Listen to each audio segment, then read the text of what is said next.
different directions so that the predators can't actually look at one specific animal. So it makes it hard for them to be able to pounce on an animal when a lot of them are moving. So the giraffes do a similar sort of thing. Now with those patches, they as I said, are used for camouflage, but they also use them to be able to maintain their body temperature as well. Sounds a bit crazy, but they can actually stop the blood flow to those surface vessels that are just under those dark patches. So it allows them to be able to cool down their temperature very well. Now, as I said, being such a large animal, they do need to work quite hard to be able to maintain that body temperature, let alone how hard they actually have to work to maintain a stable resting heart rate as well. So for us, it's quite easy. For these guys, they've got to pump around 60 litres of blood per minute. To give you an idea, we pump around 5 litres of blood per minute, and these guys are pumping around 60 litres. So you can just imagine how big and hard their heart must have to work.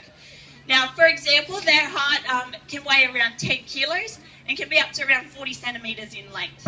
So it's pretty impressive. It's a lot larger than ours. Ours is normally about the size of your fist. So they do work very hard to be able to maintain that stable blood pressure.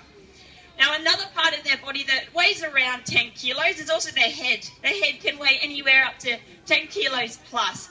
You can see again Nyota standing nice and close. They do have a very, very large head, and also those bony protrusions on top. Now, those bony protrusions can be used for fighting. So if they are in the wild, older males will use them for fighting. Younger males tend to use them just for play sparring. So just learning how to use them properly. But as an adult, as I said, they will use them for sparring amongst each other if they are going into their breeding season and they're trying to determine whose area is what. Now, breeding season can be all year round for them. So they'll actually breed every month of the year if they wanted to. But their gestation rate is 15 months long. So normally we'll only have a giraffe calf every, say, a year and a half.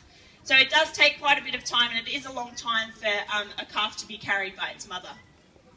Now, calves generally in the wild don't survive. Around 60% of them don't survive that first year, and it is due to predators. But of course, they have started to adapt ways to be able to look after them.